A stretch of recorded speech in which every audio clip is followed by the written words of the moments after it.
Friends, গতকাল ভারত বনাম শ্রীলঙ্কার দ্বিতীয় ওয়ানডে ম্যাচ ছিল। আর গতকালের ভারতীয় ব্যাটিং বিভাগের পারফরম্যান্স সত্যিই নিরাশ করেছে আমাদের ভারতীয় ক্রিকেট ফ্যানেদের। ফ্রেন্ডস, গতকালকের ম্যাচে শ্রীলঙ্কা প্রথমে ব্যাট করে 240 রান তোলে 50 ওভারে। আর দ্বিতীয় এই ওয়ানডে ম্যাচে ভারতের জন্য জয়ের টার্গেট হয়ে দাঁড়ায় 241 রান। আমরা অনেকেই মনে করেছিলাম প্রথম ওয়ানডে ম্যাচে হয়তো ভারতের ব্যাটিং বিভাগ কোল্যাপস করে গিয়েছিল, তাই ম্যাচটা ড্র হয়ে গিয়েছিল। আর আজকে হয়তো 241 রানটা আরামের সঙ্গে চেস করে ফেলবে আমাদের ভারতীয় ক্রিকেট টিম। ফ্রেন্ডস, শুরুটা ঠিক তেমনই হয়েছিল। শুভমান গিল আর রোহিত শর্মা দুর্দান্তভাবে এই কঠিন পিচে শুরু দেয় আমাদের ভারতীয় ক্রিকেট টিমকে। ফ্রেন্ডস, প্রথম উইকেটটা পড়ে 97 রানে। আর প্রথম ওপেনিং জুটিতে রোহিত শর্মা রান করে 44 বলে 64 রানের একটা দুর্দান্ত ইনিংস। তারপর 5টি 4টি 6 ছিল তার ইনিংসে, স্ট্রাইক রেট ছিল 145। হ্যাঁ ফ্রেন্ডস, কঠিন পিচে যখন রোহিত শর্মা ব্যাট করছিল তখন মনে হচ্ছিল এটা যেন একটা অন্য পিচে খেলা হচ্ছে, আর বাকি পুরো যে 21টা প্লেয়ার আছে তারা অন্য পিচে খেলছে। হ্যাঁ ফ্রেন্ডস, রোহিত শর্মার ব্যাটিং করার সময় এই রকমই মনে হচ্ছিল। তারপর শুভমান গিলও কিন্তু যোগ্য সঙ্গ দিয়েছিল, 44 বলে 35 রানের একটা ইনিংস, 3টি 4। ফ্রেন্ডস, ওপেনিং জুটি ভালো করলেও 97 রানে প্রথম উইকেট পড়ার পর ভারতের পুরো ব্যাটিং বিভাগ তাসের ঘরের মতো ভেঙে পড়ল। শুধুমাত্র আকসার পাটিলের 44 বলে 44 রানের একটা লড়াকু ইনিংস ছাড়া কেউই গতকাল দাগ কাটতে পারেনি। প্রায় সবাই ব্যর্থ, আর তার কারণে 208 রানে 42 ওভার 2 বলে ভারতীয় ক্রিকেট টিম অল উইকেট হয়ে যায়। হ্যাঁ ফ্রেন্ডস, সবাইকে অবাক করে দ্বিতীয় ওয়ানডে ম্যাচে ভারত হারল 32 রানে। আর এই সিরিজের সব থেকে গুরুত্বপূর্ণ এই দ্বিতীয় ওয়ানডে ম্যাচে ভারতের হারের 3টি বড় কারণ উঠে আসছে। হ্যাঁ ফ্রেন্ডস, এই 3টি বড় কারণ তুলে ধরবো আজকের এই ভিডিওয়। ফ্রেন্ডস, এই ম্যাচটা গুরুত্বপূর্ণ বলার কারণ হচ্ছে এই ম্যাচটা ভারত হেরে যাবার কারণে এই সিরিজটা আর ভারত জিততে পারবে না। পরের ম্যাচটা জিতলেও সিরিজের ফলাফল হবে 1-1। আর যদি ভারত পরের ম্যাচটা হেরে যায় তাহলে হয়তো সিরিজটাই হেরে যাবে।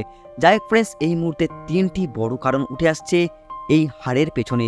প্রথম বড় কারণ টস ফ্যাক্টর। হ্যাঁ ফ্রেন্ডস, এটা কিন্তু মানতে হবে, এই পিচ কলম্বোর প্রেমদাসা স্টেডিয়ামের পিচে কিন্তু টস বড় একটা ফ্যাক্টর। প্রথমে ব্যাট করা দলই কিন্তু বেশিরভাগ ম্যাচ জেতে। তার কারণ হচ্ছে ফ্রেন্ডস, এই পিচে যত খেলা গড়ায় ততই কিন্তু পিচটা স্লো হয়ে যায়। প্রথম ইনিংসে যতটা ভালো ব্যাট করা যায় সেকেন্ড ইনিংসে কিন্তু ততটা ভালো ব্যাট করা যায় না। তার মানে ফ্রেন্ডস, প্রথম ইনিংসে এই পিচটা যতটা কঠিন সেকেন্ড ইনিংসে তার থেকেও বেশি কঠিন হয়ে দাঁড়ায়। তাই ফ্রেন্ডস, প্রথম ম্যাচেও তোমরা দেখেছো শ্রীলঙ্কা প্রথমে ব্যাট করেছিল, তারপরে সেকেন্ড ইন্ডিয়া ব্যাট করেছিল, আর সেখানে Indian batting line up collapse করে গিয়েছিল। আর ফ্রেন্ডস, এই গতকালকের ম্যাচেও শ্রীলঙ্কা প্রথমে ব্যাট করে আর পরে ভারত ব্যাট করে। তাই ফ্রেন্ডস, টস একটা বড় ফ্যাক্টর এই পিচে, এটা কিন্তু মানতেই হবে। আর আশা করব পরের ম্যাচে ভারত হয়তো টসে জিতবে আর প্রথমে ব্যাট করার সিদ্ধান্ত নেবে। আর এখানেই ফ্রেন্ডস কলম্বোতেই তৃতীয় ম্যাচ আছে। ফ্রেন্ডস, দ্বিতীয় বড় কারণ হচ্ছে ডট বল। হ্যাঁ ফ্রেন্ডস, তোমরা হয়তো লক্ষ্য করেছো পুরো 42 ওভার 2 বলে ভারত কিন্তু প্রচুর পরিমাণে ডট বল খেলেছে। ফ্রেন্ডস, এই দ্বিতীয় ওয়ানডে ম্যাচে ভারত খেলেছে 99টা ডট বল। ভাবা যায় 42 ওভার 2 বলের মধ্যে 16 ওভার 3 বল শুধু ডট বল খেলে ফেলেছে ভারতের ব্যাটসম্যানরা।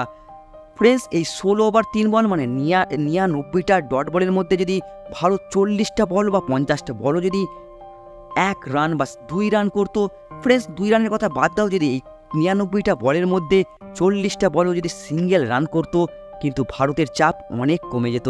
ফ্রেন্ডস, তোমরা এটা জানো যে যেসব পিচে ব্যাটিং করা কষ্ট, ফ্রেন্ডস যেসব পিচে একটা রান তোলা কষ্ট, সেখানে কিন্তু সিঙ্গেল নেওয়া অনেক জরুরি। আর এই পিচে ফ্রেন্ডস 99টা ডট বল কিন্তু ভারতকে অনেক চাপে ফেলে দিয়েছে।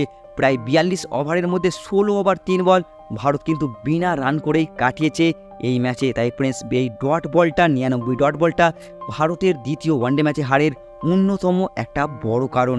আর তোমাদের কি মনে হয় ফ্রেন্ডস, এই ডট বলটা কারণ না এই ডট বলটা কোনো কারণ নয়, সেটা কিন্তু অবশ্যই নিচের কমেন্টে লিখে তোমরা জানাবে। ফ্রেন্ডস, 3 নম্বর সব থেকে আরও একটা বড় কারণ হচ্ছে স্পিনারদের সামনে ফের একবার ব্যর্থতা। এটা কিন্তু ফ্রেন্ডস আমাদের মানতেই হবে, ভারতের আমাদের নতুন প্রজন্মের প্লেয়াররা কিন্তু spinner pitch, spin friendly pitch যেখানে একটু বেশি বল টান হয়, বল একটু পিচে পড়ার পর ধীর গতিতে ব্যাট আসে, সেখানে কিন্তু আমাদের ব্যাটিং বিভাগ ঘাবড়ে যায়। এটা কিন্তু অতীতে আমরা বারবার দেখেছি। হয়তো 2010-11 সালের আগে পর্যন্ত তখন কিন্তু আমাদের প্লেয়াররা স্পিনারদের খুব সুন্দরভাবে খেলতো, কিন্তু নতুন প্রজন্মের ব্যাটসম্যানরা কিন্তু হ্যাঁ তোমার ফ্ল্যাট পিচে ভালো রান করে, বড় বড় স্ট্রোক আছে, বড় বড় শট আছে, কিন্তু আমরা বারবার দেখেছি যখন স্পিন ফ্রেন্ডলি পিচ হয়, একটু টান হয় পিচে, সেখানে আমাদের ব্যাটিং বিভাগ ফেঁসে যায়। এটা কিন্তু অতীতেও দেখেছি, ফের প্রথম ওয়ানডে ম্যাচেও দেখলাম, আবার ফ্রেন্ডস গতকালকের ম্যাচেও দেখলাম।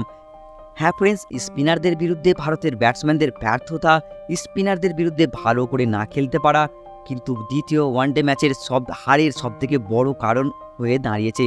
আশা করব সামনের ম্যাচে ভারত ভালো খেলবে, স্পিনারদের বিরুদ্ধে আরও ভালো পারফরমেন্স করে দেখাবে, আর ভারতীয় ক্রিকেট টিম ঘুরে দাঁড়াবে, এটা আশা করব, আর সিরিজটা 1-1 ব্যবধানে শেষ করবে। ফ্রেন্ডস, তোমাদের কি মনে হয় এই 3টি কারণ কি সত্যি দ্বিতীয় হারের পেছনে সবথেকে বড় কারণ, না এটা ছাড়াও আরও কোনো কারণ রয়েছে ভারতের হারের? সেটা কিন্তু তোমাদের মতে কমেন্টে লিখে জানিয়ে দেবে। আর ফ্রেন্ডস, আজকের ভিডিওটি দেখার জন্য তোমাদের অসংখ্য অসংখ্য ধন্যবাদ।